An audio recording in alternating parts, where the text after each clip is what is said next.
요즘에 신의 한 수라는 단어가 유행되고 있어요. 이 단어는 실제 일본 만화 바둑에서 나왔던 그런 말인데요. 굉장히 판 자체가 굉장히 열악하고 불리한 여건 속에서 이 고스트라고 하는 주인공이 한눈에 읽어 한 점을 잘 둠으로 인해서 상황이 역전되는 이야기로 시작됩니다. 신의 한 수. 사람이 했는데 신의 한 수, 굉장히 초월적이고 기가 막힌 묘수를 근거로 해서 시작된 신조어인데요. 이게 한국에 넘어와서는 많은 유튜버들 그리고 많은 방송인들이 프로그램을 신의 한 수라는 이름으로 조금만 어떤 분야에서 좀 탁월점을 보이면 신의 한 수로 적용하면서 오늘날처럼 확대되고 또 남용되는 그런 때도 없는 것 같습니다. 신의 한 수, 그야말로 문자적으로 신이 한 수를 주심으로 우리에게 탁월한 승리와 어떤 역전을 기대하게 하는 그런 단어인데요. 오늘 본문은 실제 하나님의 한 수를 잘 보여주는 그런 말씀이기도 합니다. 지난 시간에 5장 28절 같은 5장의 맥락을 갖고 말씀을 하지만요. 5장 28절에서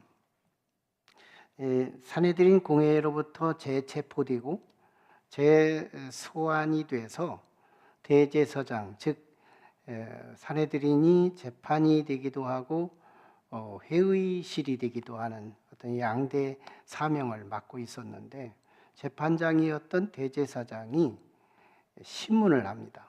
사도들을 데려다 놓고 너희가 예수 이름으로 아무것도 전하지 말라고 언금했는데 어째서 이스라엘에 소문이 가득하게 퍼뜨리고 있느냐. 실제 너희가 그렇게 퍼뜨리는 이유는 바로 예수를 죽인 그 핏값이 우리 때문에 그랬다고 호도하고 홍보하기 위해서 그런 걸 우리는 안다. 이런 재판장이 말을 하게 되자 베드로 그리고 사도들이 이렇게 응수했습니다. 29절에서 32절까지. 우리는 사람보다 하나님의 뜻을 따르는 것이 마땅합니다. 너희들이 나무에 매달은 예수를 하나님이 살리시고 그의 오른손으로 높여서 그를 우리의 왕이 되게 하고 구주가 되게 하셨느니라. 이것에 대해서 시종일관 우리는 증인이고 하나님의 말씀을 순종하는 자에게 주시는 성령께서도 여기에 증인이다. 이 얘기예요. 산헤드린 공회 회원들이 발칵합니다. 굉장히 진노하고요.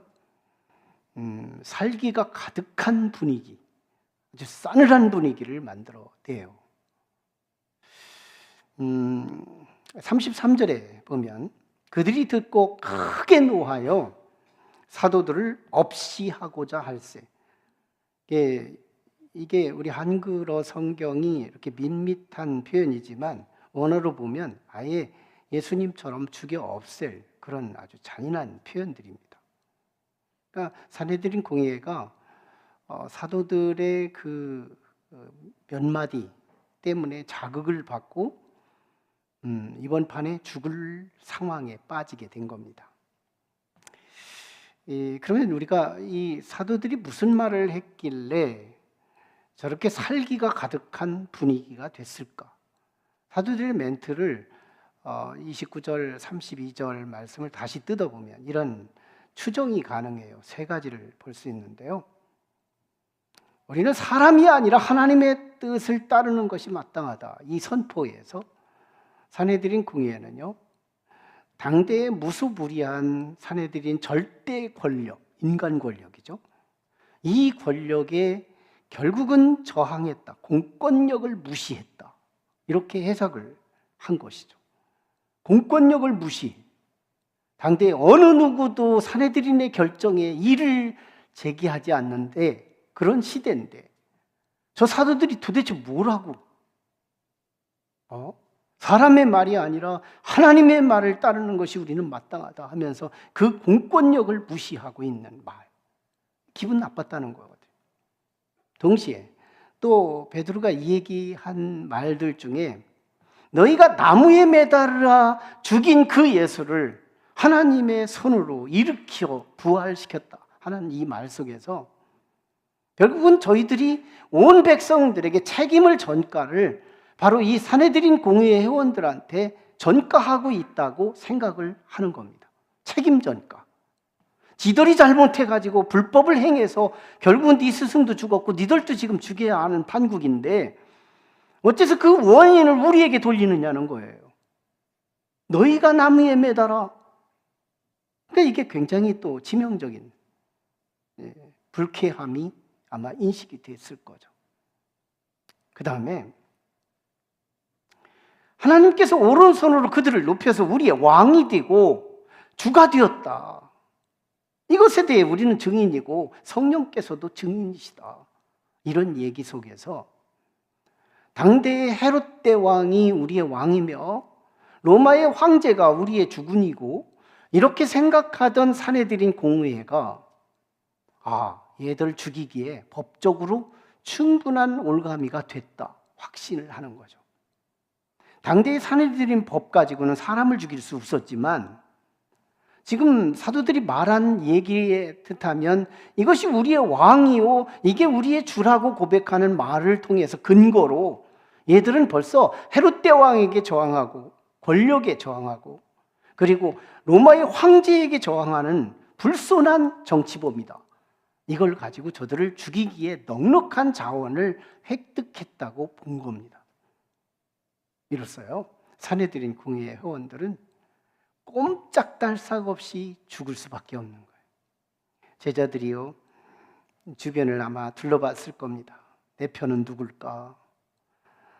내가 이렇게 어려운 지경에 빠졌는데 우리를 구원해 줄 자는 누구일까? 아무리 둘러봐도요 싸늘한 시선만 나를 쳐다보고 있지 누구 하나도 온정 있는 표현, 온정 있는 따뜻한 시선을 가지고 나를 응원하는 자가 없는 거예요. 이건 꼼짝없이 죽은 거다. 우리 스승도 죽었는데 하물며 그의 제자들 죽이는 거야. 식은 죽 먹기지. 당대의 절대 그 권세를 휘두르던 산헤드린 공의회가 이 사도들을 죽이려고 하는 건 식은 죽 먹기였다. 이 상황입니다. 이때 하나님의 한 수가 도입이 됩니다. 여러분, 하나님의 한 수가 움직이면 우리는 구원 넉넉합니다. 내 코가 석자고 내게 주어진 문제가 너무너무 압도되어 인간으로는 저항할 수 없는 어떤 어려움이 오더라도 하나님의 한 수가 내게 도입이 되면 우리는 넉넉히 구원받을 수 있다는 거예요. 아멘이시죠? 전 그걸 믿고 또 그걸 체험하면서 여기까지 옵니다. 하나님의 한 수가 우리에게 적용되는 거예요. 그게 바로 가말리엘입니다. 가말리엘이에요. 여러분, 이 가말리엘이라는 인물은요 바리새파 중에 바리새파인데 그 중에서도 바리새파가 두 파로 나뉘어져요. 하나는 샴마이파, 보수주의, 문자주의자들. 그리고 헬렐파, 이게 가말리엘이 소속된 곳입니다. 이들은 실용주의예요. 내게 유익이 아니면 말을 하지 않아. 모든 부분에 내게 유익과 관련된 실용주의적 율법사입니다. 이 사람이요 예수님 돌아가실 때에도 산헤드린 공회의 회원이었습니다. 가표, 주님 죽이는데 가표한 사람. 동시에요 이는 우리가 잘 알고 있는 사도 바울의 은사였습니다. 사도 바울이 바울 되어온 이후가 아니라 바울 되기 이전에 개심하기 전 그리스도인들을 무참히 박해하고 그리스도인들을 무참히 죽이던 주범 사울, 그의 은사였습니다. 그리고 이는 산헤드린 공의회 회원들의 존경받고 덕망 있는 지도자였습니다. 나중에 가말리엘이 죽어요. 나중에 죽는데 그때 산헤드린 공회뿐만 아니라 유대인들도 이런 소리를 내뱉어요. 가말리엘이 죽었어요. 우리 유대에 율법이 죽었습니다. 가말리엘이 죽었는데 율법이 죽었다는 거예요. 율법의 아이콘이고 율법의 대명사가 되는 이 가말리엘이 죽었는데 율법이 죽었대요. 그리고 이스라엘의 거룩이 떠났습니다. 이스라엘의 정결함이 떠났습니다. 이런 말, 이 극단적인 말이 가말리엘이 죽었을 때 유대 백성들에게서 오가던 멘트들이었습니다. 산헤드린 공회에 이 가말리엘의 멘트 하나는 정말 그 공회에 움직이는 엔진과도 같았어요. 이미 역사가 있었어요. 예수를 죽인 자. 이미 역사가 있었어요. 사울을 통해서 그리스도인들을 무참히 감옥에 가두고 그리스도인들을 무참히 죽인 사람. 이게 가말리엘이에요. 이는요, 산헤드린 공의에 소속해서 예수를 죽인 것처럼 사울을 통해 그리스도인들을 이미 말살한 것처럼 오늘 이 자리에서 이를 갈고 있는 산헤드린 공의에 한 수를 거기에 던질 수 있었어요. 그런데 오늘 본문은요, 베드로와 사도들을 구원시키는 한 멘트가 쏟아집니다.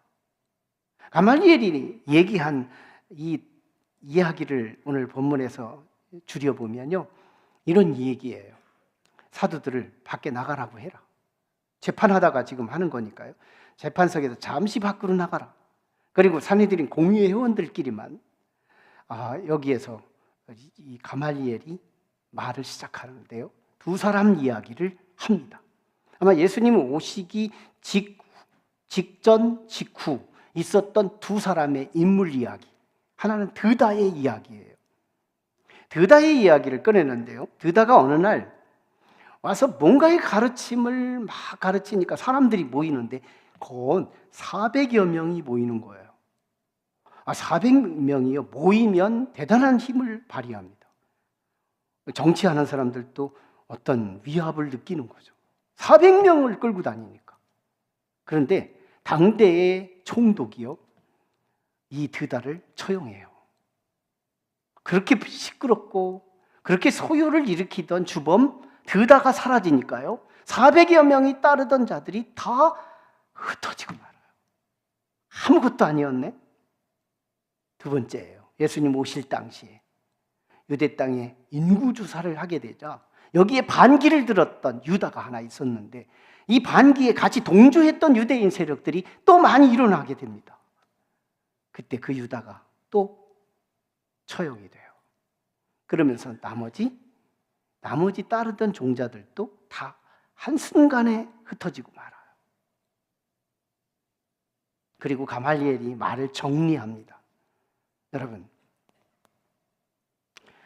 지금 앞에 있는 저 사도라고 하는 저 사람들이 저 열정, 우리가 예수 이름으로 아무것도 전하지 말라고 하는데 계속 전하는 저 열정, 저게 인간에게서 왔다면 우리 그냥 기다리면 사라질 거야.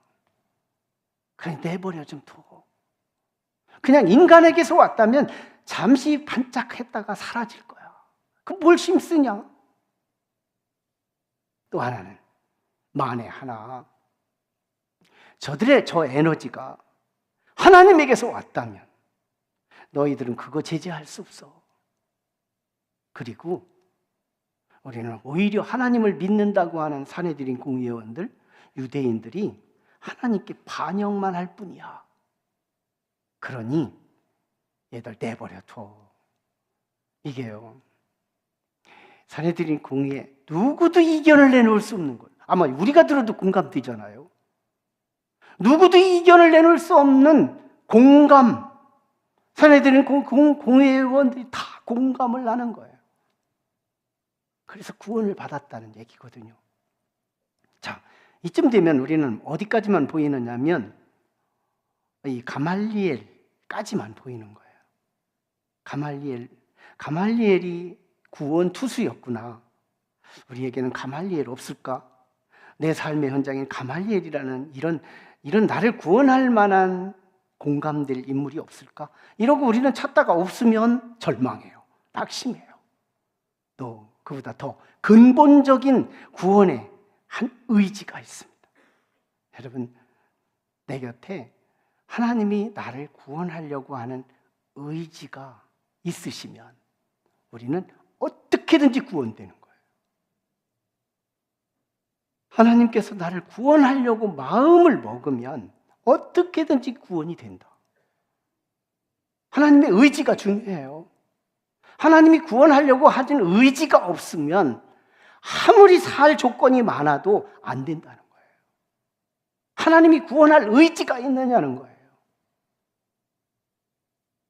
이게 먼저다. 가말리엘은 한참 뒤에 거예요. 우리는 가말리엘이 있는지만 자꾸 보고 낙심하고 절망하지만 가말리엘이 아니다. 더 본질적으로 하나님의 한 수가 가말리엘일 뿐이에요. 하나님의 다른 수도 있어요. 가말리엘이 없으면 나말리엘을 쓸 거고, 나말리엘이 없으면 다말리엘을 쓰겠죠. 어떻게든지 하나님은 나를 구원하시려고 당신이 그 지혜의 한 수만 도입이 되면 우리는 구원에 뒤집어 쓰시는 거예요. 우리는 구원이 뒤집어 쓰는 거예요. 어떤 상황이 돼도 상관없습니다. 하나님이 구원의 의지가 있느냐는 거예요. 하나님께서 나를 구원해야 되겠다. 지금 사도들을요, 할 일도 많아요. 하나님의 필요가 얘들 살려야 내 나라가 번성되고 내 나라가 땅끝까지 증인이 될 수 있는 하나님의 필요한 일꾼들이었던 거예요. 살려야 되겠다. 살려야 되겠다. 이 사망의 음침한 계곡 속에서 가말리엘의 한 수를 대동했을 뿐이지 가말리엘을 그냥 내버려 뒀으면요, 하던 짓 합니다, 그는. 그런데 오늘 하나님의 한 수가 가말리엘의 뇌에 침투하니 그의 지식과 그의 은사와 그의 재능이 사도들을 살리는 데 부어버리는 거예요. 이게 하나님의 한 수입니다. 여러분, 다윗은요, 시편 40편 1절로 2절에서 내가 하나님을 구하고 바라고 간절히 구했더니 하나님께서 나를 구원해 주셨다고 말하면서 자신의 삶의 여정을 이 시로 잘 표현해내요. 기가 막힌 웅덩이에서 나를 건져내시고 아주 견고한 반석 위에 나를 세우셨도다. 이 고백이거든요. 다윗을 보면요, 이 구원의 여정이 꽤 많아요. 참 자극적 구원, 밋밋한 구원이 아니라, 특별히 엔게디 광야에서 사울 왕의 시기 때문에 다윗에게 박해가 시작됐는데요, 3,000명의 군사를 이끌고 다윗 하나 체포하기 위해서 포위망을 좁혀오고 있었어요. 엔게디 광야에서. 그때 다윗은 한 동굴, 많은 동굴이 있었겠지만 한 동굴로 피신해 들어갑니다. 이제 모든 병사들이 동굴마다 2인 1조, 3인 1조 해서 들어가서 확인하고 와라. 그 동굴들 다 확인하는 참입니다.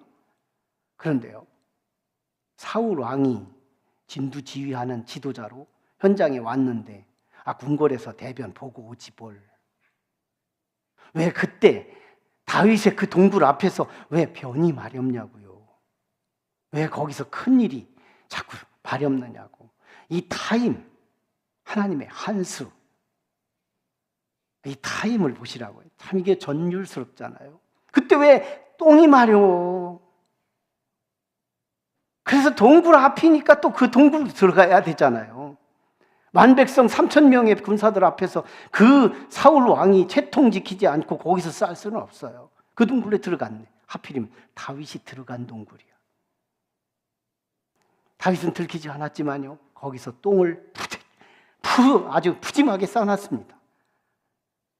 이때요, 벌써 모든 군인들은 이 동굴은 이미 확인한 동굴, 들어갈래도요 이미 냄새가 포진하고 있어요. 냄새의 사병들이 딱 가로막고요, 여기는 왕이 똥 싼 곳. 이게 완전히 트레이드 마크가 된 거예요. 그러니 이게 병사들이 모르고라도 들어갈 수 있는 동굴이 아닌 거예요. 동굴 앞에만 들어가도 냄새 때문에 이 악취가 벌써 이 다윗을 지키는 호위병들이 되고 있다는 거예요. 하나님의 기발한 한 수가 다윗과 그 일행들을 구원시키는데 적용이 됩니다. 이때만 해도요, 동굴 하나와 사울의 변, 이 타임의 절묘한 한 수가 있었지만요, 더 절박한 깊은 수렁에 빠진 적이 있어요. 그 이후 사건이지만요, 다윗이 유대 땅에서 이리 피하고 저리 피하고 도망다니는데 사울이 나중에 어떤 명령을 내리냐면, 우리나라가 간첩 신고하면 500만 원 줄 거야, 1000만 원 줄 거야 하던 시대처럼 다윗을 신고하는 사람이 있으면 돈 주겠다 하게 전국으로 홍보를 냅니다. 그러자 이 동네도 피할 수 없고 저 동네도 피할 수 없는 아주 너무너무 고차원적 묘수를 사울이 둔 거예요. 그래서 다윗은 이제 유대 땅은 어디든지 피할 곳이 없는 거예요. 그래서 내가 그래도 살려면 망명해야 되겠다 해서 망명하는데 어디로 가느냐면 가드로 가요. 이게 블레셋이에요. 지금 가자 지구에 팔레스타인이 살고 있는 그곳입니다. 거기로 도망가요. 그때 시점이 언제냐면 다윗이 골리앗, 블레셋 장수 골리앗, 가드 장수예요. 그 골리앗을 이 물매로 죽였던 그 사건 직후였어요.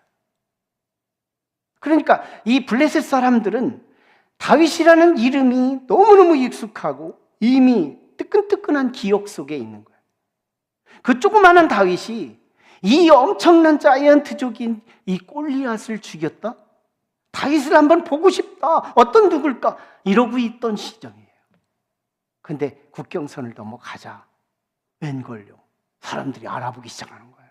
얘가 그 다윗이라고, 얘가 우리 장수를 죽인 다윗이라고 알아보기 시작하는 겁니다. 폭로가 된 거예요. 대신들이 이걸 잡았습니다. 그리고 아기스 왕에게 갑니다. 블레셋 왕에게. 왕의 명령이 떨어져야 얘를 처신하겠다는 거거든요. 왕 앞에 딱 갔는데요, 다윗이 보니까, 둘러보니까 왕 한마디면 나는 이제 죽을 거고, 거기 주변에 보니까 내 원수들만 즐비하게 있는 거예요. 내 편은 아무도 없네. 나는 꼼짝없이 죽었구나. 이게 무덤이지 하고 있을 그때 하나님이요, 다윗에게 한 수를 집어넣어요. 주사합니다. 한 수. 우리의 뇌가요, 이 가능성, 이 가능성이 얼마나 많은 것 중에 여기 왔는지 아세요? 우리 여기 안 오고 딴 데 갈 수 있는 가능성의 뇌가, 여기만 오게 만드는 이 뇌를 누가 만들었느냐? 하나님이 한 수를 주신 거예요. 내 뇌 속에, 생각 속에. 그러니 우리가 생각을 하나 어떤 고지배기처럼 딱 그것이 마치 루틴이 돼서 그대로 가는 것 같지만, 하나님이 우리를 구원하시려고 맘먹으면 수만 가지의 가능성 속에서 한 가지를 선택하게 하나님이 생각을 도와주시는데요, 이때 다윗에게 무슨 생각이 드는지 알아요? 너 미친 채 해. 무조건 미쳐. 근데 다윗의 연기력이요, 난 대단했다고 믿어요. 다윗은 그 배우로서 그냥 합격시켜도 될 거라고.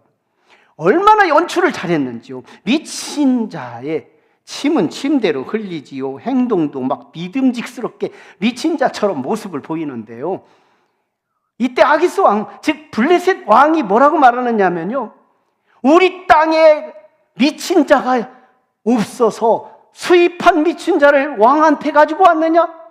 이 나쁜 놈들아 하면서 이 다윗을 그때 쫓아보내요. 그때 구원받습니다.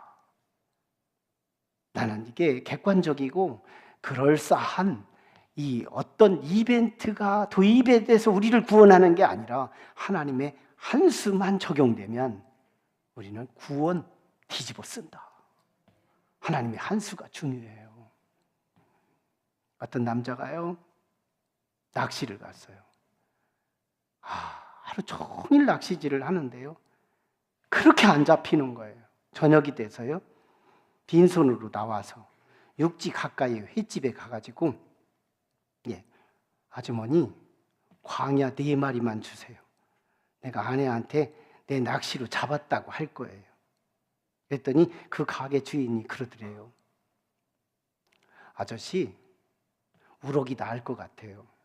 오늘은 우럭 사가지고 가시죠. 아니 왜요? 아내분께서요 낮에 오셔서 남편이 오면 광어 말고 우럭 사오라고 했대. 대부분의 집은요 아내들이 다 한 수 위야. 그래서 아내가 이 중령이면요, 아직 남편이 중령이면요 아내는 대령입니다.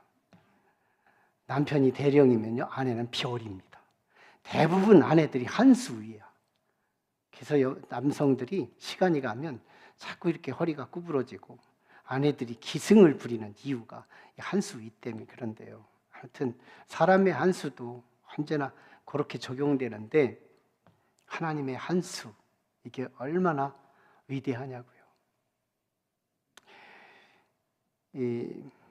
우리 동네에서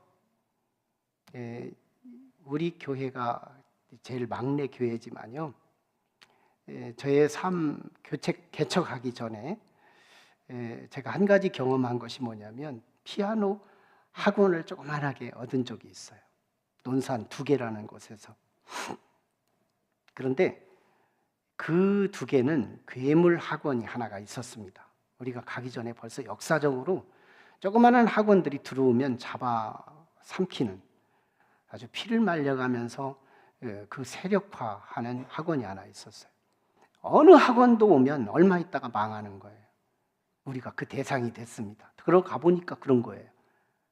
우리는 이제 꼼짝없이 죽었다. 조그마한 학원을 그나마 열었는데 없어지겠구나. 그런데요, 나중에 술 드신 고랑탱이 아저씨가 저녁에 우리를 찾아와요. 제가 전도사였는데, 전도사님, 저는 술을 마시지 않으면 전도사님 앞에 나설 수가 없어서 술 먹고 왔으니 양해해달라는 거예요. 그러면서 이 동네 트렌드를 다시 읽어줘요. 우리는 이미 감지하고 있는데 여기는요 나쁜 학원이 하나 있습니다. 저 학원에 한번 걸리면 안 넘어간 학원이 없어요. 여기도 그 대상입니다. 그런데 안 넘어갈 수 있는 비법을 제가 알려드릴 테니까 제 말을 잘 들고 한번 해보세요. 근데 자기가요 합기도 학원을 운영하고 있어서 아들이 엄청나게 큽니다. 그 큰 이 공간을 합기도 학원인데 학생들이 있어요. 그런데 여기서 한다면 굳이 내어놓겠대요. 그래서 세를 늘려야 저 학원한테 넘기지 않는데요. 제가 그 학원을 이제 거기를 합기도 학원을 피아노 학원으로 합니다. 피아노 10대 넘게 놓고 아이들이 모였는데요. 90명이 넘게 모여요. 그래서 실제는 그 학원을 우리가 역전시켰어요. 우리 학원이 더 대세를 이루는 역전이 됩니다. 그런데 중요한 건요, 하나님이 내 편이 되셨는데요, 그때 그거 넘기고 교회로 들어왔거든요. 목회를 전적으로 시작된 거예요. 그거 넘기고 남은 그 돈, 그게 우리 교회의 밑돈입니다. 우리 교회는 거기서 이겨가지고 된 거예요. 아마 그 돈이 없었으면 우리는 시작도 못했어요. 하나님이 내 편이 되셔서 나를 이기게 할 때는 술 먹은 그 사람도 내 편이 되게 하시더라는 거예요. 아니, 아무도 없으면 내 생각을 통해서 전혀 상상할 수 없는 나의 행동을 일으켜서라도 나를 구원하는데 하나님의 한 수가 도입이 되더라는 거예요. 중요한 게 있어요. 여러분, 하나님이 왜 내 편이냐고요? 왜 하나님이 나를 향하여 한 수를 쓰시느냐고요? 얼굴이 잘생겨서? 내가 착한 일을 해서? No, 아닙니다. 하나님이 내 편이 되시고 하나님이 나를 향하여 한 수를 두시는 그 사람은 오직 약속에 있습니다. 약속에 있어요. 이걸 알아야 돼요. 기복신앙은 약속에 근거를 두지 않고 습관에만 두며 하나님을 무조건 기대하고 살아가지만요, 복음신앙은요 언제나 근거가 있어요. 베레아 사람들처럼 근거 있는 신앙, 나는 어떤 근거, 하나님이 내게 약속하신 그걸 내가 쟁취했어. 내 가슴에 심었어. 내 가슴에 새겼어. 그 약속이에요. 여러분, 우리는 얼마 전까지 마태, 마가, 누가, 요한복음을 함께 공부했어요. 거기서 주님이 주신 지상 대명령, 더 그레이트 커미션이라는 대명령이 우리에게 선포됩니다. 이때 사람들은 마태복음 20장 19절 20절 말씀만 생각합니다. 그러므로 너희는 가서 모든 제자를 삼아 아버지와 아들과 성령의 이름으로 세례를 베풀고 모든 것을 가르쳐 지키게 하라. 그리하면 내가 세상 끝날까지 너희와 함께 있으리라. 이 약속이 더 그레이트 커미션이에요. 지상 대명령. 근데 더 중요한 것이 있어요. 그건 마태복음 끝자락이지. No, 아닙니다. 더 그레이트 커미션은요, 마태복음 끝에도 있고 마가복음 끝에 16장 이후에도 있고요, 누가복음 끝에 24장에도 있고요, 요한복음 20장에도 있고요. 참 놀랐습니다. 더 그레이트 커미션이 각 복음서에 결론으로 내놓습니다. 대언약, 우리 주님이 약속하신 대언약, 이걸 가슴에 품으라는 거예요. 복음서를 들었느냐? 주님의 지상 대명령을 가슴에 품으라. 복음서를 들었느냐? 주님의 지상 대명령을 가슴에 품으라. 믿음이 뭘까요? 언약을 품는 거예요. 믿음이 뭘까요? 약속을 가슴에 품는 거예요. 참 놀랍게도 구주적으로 얼마나 은혜가 되는지요. 마태복음 그렇게 끝났어요. 사도행전 1장 8절로 왔어요. 사도행전의 프롤로그 서론입니다. 거기서 성령이 너희에게 임하시면 너희가 권능을 받고 예루살렘과 사마리아와 땅끝까지 이르러 내 증인이 되라. 주님의 지상 명령을 서론으로 두고 사도행전을 시작해 갑니다. 사도행전의 요절과도 같은 구절이거든요. 주님의 지상 대명령을 앞에 두고, 그리고 그 지상 대명령에 참여한 사람들에게 이적과 기적을 통해 그들을 구원해 내시더라는 얘기가 사도행전의 이야기의 주요 내용이 되고 있다는 거예요. 맥을 보자는 거예요. 누구에게요? 하나님의 명령을 가슴에 품은 자. 그 명령의 주요 내용이 뭔데요? 복음을 밖으로 전하는 자. 지금 오늘 마지막 절에 보면 이렇게 말씀해요. 그들이 날마다 성전에 있든지 집에 있든지 예수는 그리스도라고 가르치기를 그치지 아니하니라. 지금 사도들이 지금 이거거든요. 집에 있든지 성전에 있든지 예수를 그리스도라고 가르치기를 그치지 않는다는 거예요. 중단 없는 복음, 중단 없는 복음. 우리가 진짜 믿음은 내 속에 중단 없는 복음을 가지고 있어야 한다는 거예요. 그 사람에게 주님은 보증하신대요. 그 사람에게 주님은 함께 하신대요. 그 사람에게 주님은 하나님의 그 아이디어 하나, 그 한 수를 아낌없이 부어주겠다는 거예요. 하나님의 한 수만 부어지면 내게 산더미 같은 문제가 있어도 구원은 뒤집어 쓴다. 하나님의 한 수면 충분하다. 인간의 수 속에서 그 한 수만 있어도 한 사람이 이길 수 있는 건데요. 호랑이가 쫓아옵니다. 여기 5명이 추격을 당한다면 여러분 어떤 중압감이 올까요? 어리석은 사람은 무조건 두려움만 빠져요. 지혜로운 사람은요 그렇게 두렵지 않아요. 호랑이가 쫓아와요. 이 중에서 2등만 가도 된다. 여유가 있어요. 한 수만 높으면 된다는 거예요. 2수까지 필요치 않아요. 한 수. 제가 이 동네에서 마지막 개척자였지만요, 개척하기 전에 이 동네 교회 다 다녀봤습니다. 이 교회는 어떨까? 저 교회는 어떨까? 환경에서 시작해서 말씀까지 딱 보는데요. 저는 그것을 뭘 봤느냐? 교회에 임팩트가 없다. 무슨 임팩트? 하나님이 치는 임팩트가 없다. 하나님이 치는 임팩트가 없다. 사람의 힘은 있는데 하나님이 쳐주는 임팩트가 없으니, 그렇다면 우리 교회는 하나님이 치는 임팩트를, 그걸 하나님께 사모하고 그걸 하나님께서 도움을 구하고 그 하나님이 나와 도와주시면 우리 교회는 일어날 수 있다. 그때 예단은요 오늘의 현실을 이루었습니다. 적중했다는 말이에요. 하나님의 한 수만 우리에게 도입이 되면 우리는 넉넉히 구원은 뒤집었습니다. 우리의 문제는 해결됩니다. 우리 교회가요, 늦게 시작했지만 25년 전부터 지금까지 모든 주일마다 교회 밖으로 복음을 들고 가지 않은 주일이 없습니다. 초창기에는요, 번개가 쳐도, 비가 내려도, 눈이 와도, 바람이 불어도, 홍수가 와도 어느 주간도 복음을 들고 교회 밖으로 나가지 않은 주간이 없어요. 여러분, 아들을 얘기해서 죄송하지만 아들이 서울에서 개척을 합니다. 한 성도가 왔어요. 기존 집사님이 온 거예요. 집사님이 와서 무슨 말을 하느냐면, 전도사님, 이 교회를 거의 1년 가까이 지켜봤습니다. 여러분, 안 믿는 사람이 교회를 지켜보고 있대요. 난 하나님만 지켜보는 줄 알았어요. 교인들만 지켜보는 줄 알았어요. 안 믿는 사람들이 교회를 지켜본다는 거예요.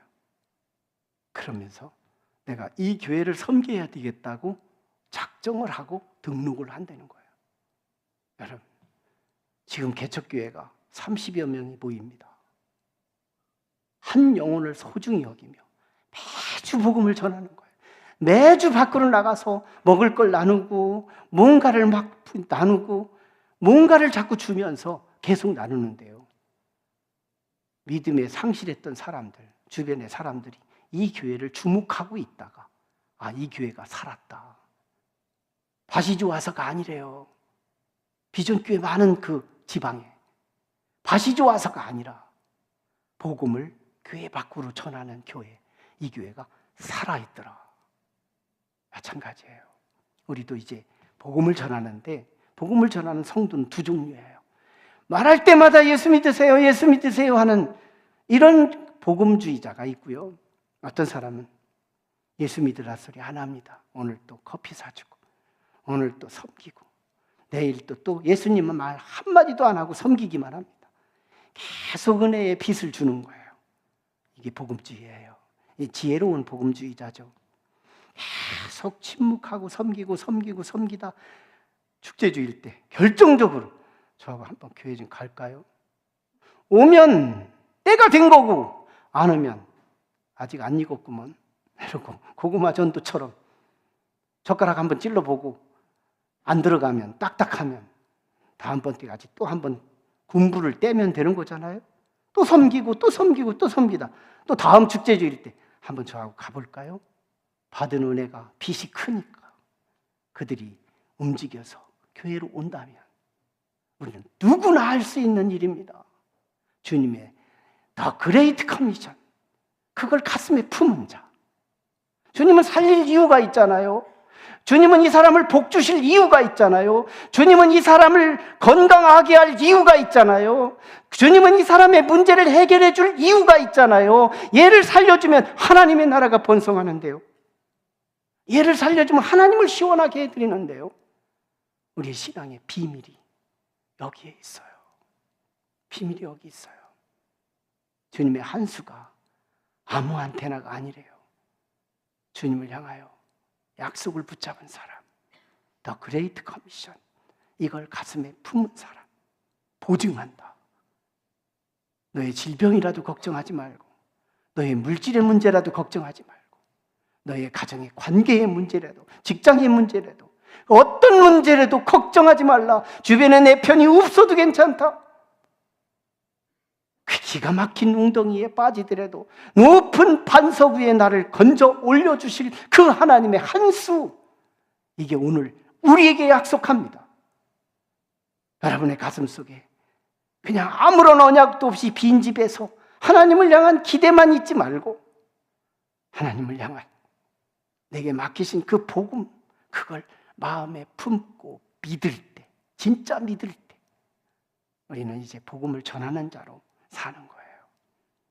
말끝마다 예수 믿으라고 하든지, 아니면 아무 말 하지 말고 섬기든지, 이게 복음을 품은 자의 삶의 특징입니다. 그것만 우리가 하면 주님은 내 편에서 하나님의 아주 교묘한 한 수가 내게 도입됨으로 나의 인생에 언제나 승자의 길을 걷게 하실 것입니다. 기도하시죠. 우리 같이 기도하실 때